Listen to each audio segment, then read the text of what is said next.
성부와 성자와 성령의 이름으로 말씀드립니다. 아멘. 예전에 제 기억이 나는데요. 어느 분이 요즘에 SNS를 이렇게 많이 쓰잖아요. 사순절을 지내면서 벌써 반이나 지나갔다 이렇게 하니까 어떤 신부님이 아직도 반이나 남았냐 이렇게 말씀하시더라고요. 저희는 이제 28일의 여정을 지났고요. 이제 12일이 남았는데 그 중에 성주가는 좀 저희가 또 일주일을 예수님의 그 예루살렘에서 행적을 따라서 이렇게 기도하다 보면 실제로 주님과 깊이 동행하시면서 기도할 수 있는 혼자만의 귀한 시간은 이제 한 주일 남은 거예요. 우리 서로 인사하시면서 격려하실까요? 끝까지 포기하지 맙시다. 끝까지 포기하지 맙시다. 끝까지 힘을 내시고 승리하시기 바랍니다. 여러분 마음속에 올해는 틀렸다. 내년에 또 하면 되지 이런 마음이 있으실 때 여러분 용기를 내시고 일주일만이라도 다시 한번 주님 만나시고 주님께 나아가시게 될 때 오늘 하늘에서 음성이 들려온 것처럼 여러분의 마음속에 하나님의 음성이 울려 퍼지게 될 줄로 믿습니다. 아멘. 사순절의 여정을 보면 예수님께서 이제 갈릴리에서 예루살렘을 향해 나아가신 여정이거든요. 그러니까 처음에 그 여정의 시작은 예수님이 제자들에게 너는 나를 누구라고 생각하느냐라고 물으시는 그 가이사랴의 필립보라고 하는 로마 황제를 위한 도시에서 베드로가 정말 고백하는 거죠.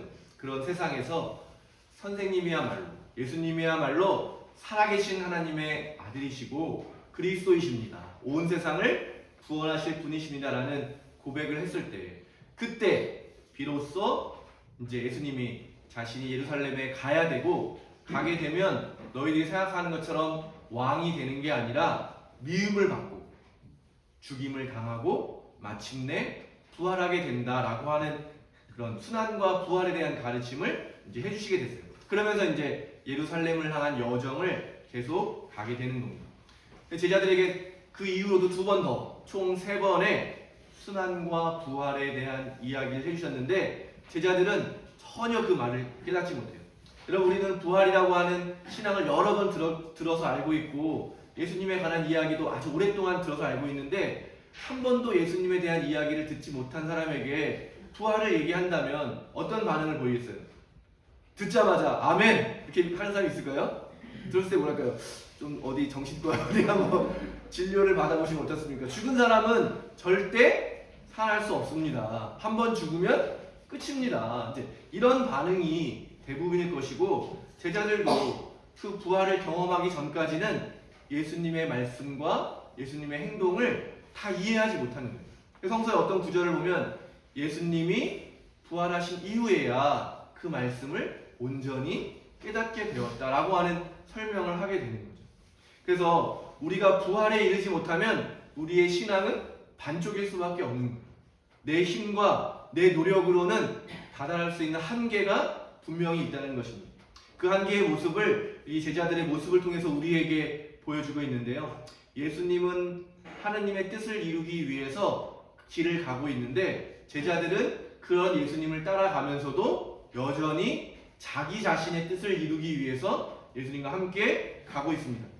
그래서 자기 자신의 뜻을 이루려고 생각하면서 주변을 보니까 경쟁자가 있네. 나만 예수님의 사랑을 받아야 되는데 제가 좀 더 많이 받는 것 같아. 그러니까 교회가 예수님의 공동체가 서로 사랑하고 서로를 축복해주는 공동체가 되어야 되는데 결과가 어떻게 해요? 서로 미워하고 서로 다투고 누가 더 높은 자리를 차지할 것인가를 두고 끊임없이 싸우는 그런 모습을 성경이 보여주는 거예요. 바로 이런 모습을 통해서 우리 자신은 그럼 어떠한가? 나는 옆에 있는 우리 형제 자매들을 하나님의 귀한 선물로 바라보는가? 아니면 예수님을 독차지하기 위해 내가 더 많이 사랑받아야 되는데 경쟁자가 되고 걸림돌이 되는 것으로 보는가? 그런 것들이 우리 이 사순절의 여정을 통해서 계속 드러나는 것입니다. 정말 이제 예루살렘이 곧 저 멀리 보일 정도의 그 정도에 와 있을 때 예수님의 마음은 어떠셨을까요? 오늘도 성경에 잠깐 나오지만 이 정말 시간을 피하고 싶은 그 고통과 수치와 사람들에게 버림받고 조롱받는 그 자리로 나아가기까지 얼마나 힘겨운 마음이었을까요? 그런데 그 마음을 잘 알아줘야 될 제자들이라는 사람들은 여전히 다투고 예수님에게 큰 상을 달라고 간청하는 그 모습을 보면서 예수님의 마음은 더 괴로웠을 것 같습니다. 그때에 하늘의 소리가 들려오는 거죠. 그런 예수님을 위로하고 그런 예수님의 길이 옳다고 확신을 주는 하늘의 소리를 오늘 우리는 듣게 됩니다. 사랑하는 교회 여러분, 여러분이 주님께 나아가실 때에 우리의 헛된 욕망이 깨어지게 되기를 바랍니다. 그 대신에 그 자리에 하나님의 뜻이 밝히 그 자리에 차지하게 되기를 바랍니다. 그러면서 날마다 들려오는 하나님의 소리를 들으시는 그런 귀한 기도의 사람들이 다 되시기를 바랍니다. 바로 우리는 사순절을 통해서 이런 일들을 우리가 경험하게 되는 것입니다. 끊임없이 올라오는 우리의 헛된 욕망들을 버리고 정말 나와 이 세상의 모든 사람을 살리고도 남는 넉넉한 그 하나님의 자비로 우리가 경험하는 일. 그래서 부활에 이르는 길은 자기를 부인하는 것. 바울로가 고백했던 것처럼 이제는 내가 예수 그리스도와 함께 십자가에 못 박혀 죽었습니다. 그런 죽은 나를 하나님께서 다시 살려주십니다라고 하는 고백을 우리 모두가 하게 되는 것이 가장 중요한 것입니다. 오늘 미랄의 어떤 자연의 신비죠. 미랄이라고 하는 자연의 신비에 담겨있는 하나님의 뜻을 예수님이 설명해 주시는데요. 그리스도교의 역사를 보면 이렇게 교회, 대성당이라고 하는 교회, 우리 또 지역 교회들을 중심으로도 발전해 왔지만 수도원이라고 하는 또 다른 전통을 통해서도 이렇게 기독교가 발전해 왔는데요. 수도원에서는 오늘 그 말씀, 이 미랄의 말씀을 통해서 뭐라고 가르치냐면 날마다 죽음을 눈앞에 두며 살아가라. 수도원의 규칙서를 쓴 베네딕트라고 하는 성인이 있는데요. 그분이 규칙서에서 날마다 수도자들은 날마다 죽음을 눈앞에 둬야 된다. 근데 여러분 죽음을 우리가 그냥 죽음을 생각하면 왠지 우울증이 걸릴 것 같고 뭔가 안 좋을 것 같은데 실제로 수도분들이 날마다 죽음을 의식하며 살아갈 때 어떤 일이 일어나면 오히려 반대로 내적으로 활기차게 지금 여기를 살 수 있게 된다. 왜냐하면 죽음에 대한 생각은 깊이 우리가 죽음을 묵상하다 보면 처음엔 조금 두렵기도 하고 뭔가 부정적인 생각이 올라오기도 하지만 깊이 그것을 묵상하다 보면 죽음이 사실은 부활로 연결되는 거예요. 삶은 죽음과 연결되어 있는 거구나. 그래서 우리의 삶, 지금의 삶이 죽음을 언젠가 맞이하게 죽음을 통과해서 하나님의 영광에 이르게 된다라고 하는 그런 깊은 신앙의 자리로 나아가기 때문에 오히려 그것을 묵상하는 사람들을 활기차게 하고 지금 내가 충실하게 살아야 된다라고 하는 단순한 진리로 인도해 간다고 하기 때문에 날마다 죽음을 묵상하라고 가르쳤다는 것입니다. 동시에 죽음에 대해 생각하면서 아까 말씀드렸던 것처럼 내가 이 세상에서 누리고자 하는 것들이 얼마나 하찮은 것인지, 세상이 주는 만족과 유익이 하나님이 주시는 영광에 비하면 얼마나 하찮은 것인지를 날마다 깨닫게 되기 때문에, 그래서 세상에서 죽는다는 건 또 어떤 거냐면요, 세상이 나를 평가하는 평가로부터 자유로워지게 된다는 거예요.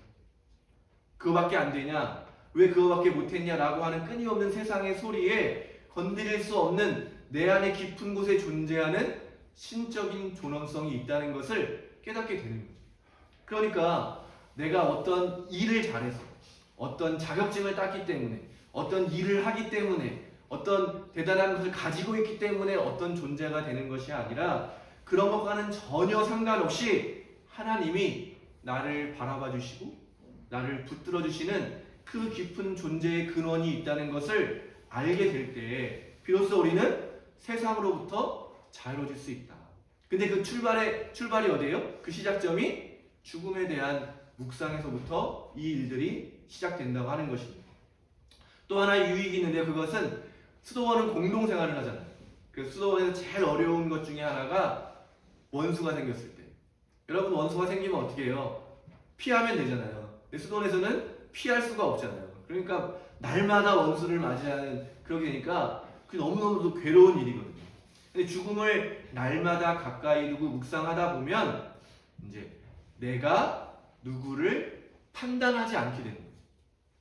내가 살아있는 동안은 끊임없이 판단할 수밖에 없어요. 왜냐하면 내가 좋아하는 어떤 것이 있고 내가 좋아하지 않는 것, 내가 참을 수 있는 것, 그러니까 내가 싫어하는 것, 이런 것들이 늘 내 기준으로는 늘 만날 수밖에 없게 되거든요.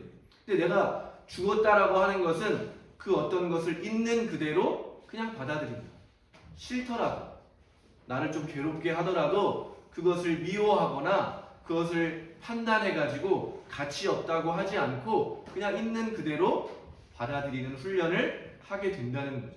그러면서 마침내 더불어 잘 살 수 있는 친교의 자리를 자기가 마련하게 된다는 거예요. 내 마음대로 하고 싶은 마음을 없애지 않는 한 원수는 끊임없이 존재할 수밖에 없습니다. 아까 말씀드렸던 것처럼 서로 잘 협력하라고 하는 동료로 불러준 12명이 자기의 욕망을 이루기 위해서는 그 옆에 있는 사람들이 원수가 되고 경쟁자가 되는 것처럼 우리가 내 욕망을 끊임없이 포기하지 않는 한 우리는 하나님의 평화에 이룰 수 없다는 것을 이런 스도원의 가르침을 통해서 알 수 있게 되는 것입니다. 사랑하는 교회 여러분, 죽음은 두려워할 대상이 아니라 우리 모두가 거쳐가야 할, 생명에 이르기 위해서 우리 모두가 지나가야 할 관문이라는 것을 여러분 기억하시게 되기를 바랍니다. 수도원 전통에서 가르친 것처럼 여러분 죽음을 묵상해 보시기를 바랍니다. 죽음을 받아들일 수 있는 그런 평화를, 그 선물을 여러분 모두 받게 되시기를 바랍니다. 그런 의미에서 오늘 미랄의 이야기를 생각해 보시면 예수님 자신의 이야기를 하는 거죠. 내 안에 있는 이 참된 생명을 정말 간직하려고 한다면 어떻게 해야 돼요? 그냥 다른 길로 가야 돼요. 십자가의 길이 아닌 세상을 구원하는 일이 이 방법으로만 있겠느냐. 더 잘 가르치는 일, 더 누군가를 돕는 일, 뭔가를 할 수 있는 수많은 다른 핑계가 많이 있잖아요. 그러기 위해서 내 생명을 지키기 위해서 그 죽음을 피해 간다면 그냥 살아있지만 그것은 열매 맺지 못하고 오히려 살아있지만 죽어있는 것 같은 쓸모없는 거죠. 내 안에 있는 생명이 드러나지 못하는 거예요. 이 틀을 깨고 나와서 생명의 영향들을 막 이렇게 보여줘야 되는데 나를 지키겠다고 하는, 내 생명을 보존하겠다고 하는 그 틀이 있는 한 생명은 그 틀 밖으로 나오지 못하는 그 상태라는 거죠. 반대로 어떤 미랄은 자신 안에 있는 생명을 드러내기 위해서 자신의 존재를 깨뜨리는 거죠. 자기 생명을 내어놓는 것. 그럼 어떻게 돼요? 생명이 뚫고 나와서 일하게 됩니다. 줄기가 나오고. 여러분 요즘에 인터넷을, 유튜브라는 걸 보면 너무나도 영상이 좋은 게 많은데 싹이 나와서 이렇게 자라서 열매 맺고 죽는 것까지를 고속으로 이렇게 돌리는 영상이 있어요. 씨앗이 땅에 탁 심어졌는데 막 움직이면서 이렇게 그 싹이 나고 싹에 줄기가 나오고 뿌리가 나고 막 이런 영상이 있는데 너무나도 신비롭더라고요. 그것처럼 죽었지만 정말 살아있는 상태. 그것이 바로 오늘 예수님이 말씀해 주신 그런 생명 안에 담겨있는 신비이고 저와 여러분이 가야 할 생명의 길이라고 믿습니다. 하나님께서 여러분에게 부어주신 생명을 살려내는, 생명의 말씀대로 살아나가시는 여러분이 되시기를 바랍니다. 그렇다면 왜 예수님은 십자가에 달려 돌아가셨어야 했을까? 그 십자가라고 하는 그 형벌, 그 참혹함, 비참함이야말로 모든 세상의 악이 드러나는 것. 사람이 사람을 미워하는 것을 넘어서 자기의 뜻에 반하게 될 때 정말 얼마나 잔혹하게 죽일 수 있는지, 또 예수님을 따르던 사람들이 자기의 욕망이 깨어졌을 때 돌아서서 십자가에 못 박으라고 소리치는 그런 인간의 연약함, 그런 것들이 다 그 안에 담겨 있는 거죠. 정말 대단한 사람인 줄 알았는데 아무것도 아닌 존재라고 드러나게 됐을 때 사람들이 그를 향해 침을 뱉고 저주하고 그를 향해서 자신의 모든 독한 것들을 쏟아내는 그 십자가의 자리야말로 세상의 모든 죄가 드러나는 그런 자리인 것입니다. 그때 예수님은 그런 세상의 죄를 자기의 온 몸으로 받아내시면서 미움을 미움으로, 악을 악으로 갚아내는 것이 아니라 하나님의 뜻은 미움을 사랑으로, 악을 용서로, 자신을 죽이는 사람들을 위해서 기도해 주시는 그 사랑의 속삭임으로 십자가에서 세상을 향해서 하나님의 뜻을 드러나게 되었던 것입니다. 마침내 십자가에서 예수님이 그렇게 숨을 거두시는 그 순간에 이제 모두가 다 끝났다고 다 각자 자리로 돌아갔지만 그 시간에 하느님 아버지와 성령 하나님은 그 깊은 어둠 속에서 죽음의 깊은 그늘 안에서 여전히 일하시며 죽음을 생명으로 옮기시는 부활을 위해서 일하셨고, 우리가 늘 고백하는 것처럼 사흘 만에 예수님을 죽음에서 생명으로 부활시키셨던 것입니다. 우리는 그 죽음과 순환과 그리고 마침내 부활로 이어지는 주님의 뜻을 믿고 따르고 고백하는 사람들인 것입니다. 그래서 우리는 십자가를 붙들며 주님께서 부활하셨습니다라고 고백하며 우리도 주님처럼 부활하게 될 것이라고 믿고 소망하는 사람들입니다. 사랑하는 교회 여러분, 이 십자가를 통해서 우리 모두를 구원하신 하느님을 찬양할 수 있게 되기를 바랍니다. 내 일이 아닌 다른 사람의 일이 아니라 바로 저와 여러분이 모두 겪어야 할 일인 것입니다. 오늘 요한복음의 이야기가 어떻게 시작이 됩니까? 그리스 사람, 하느님을 전혀 알지 못하고 예수님에 대한 소문을 듣고, 무슨 소문을 들었겠어요? 야, 저기 아픈 사람들을 고치는 기적을 일으키는 사람이 있다더라, 위대한 사람이 있다더라, 지혜를 갖고 있는 사람이 있다더라, 그런 소문을 듣고 예수님을 만나고 싶어하는 사람들에게부터 오늘의 이야기가 시작이 됩니다. 아까 제가 처음 설명드렸던 것처럼 자기 욕망을 실현하고 싶은 사람, 그 사람의 요청에 오늘 예수님이 대답해 주시는 거예요.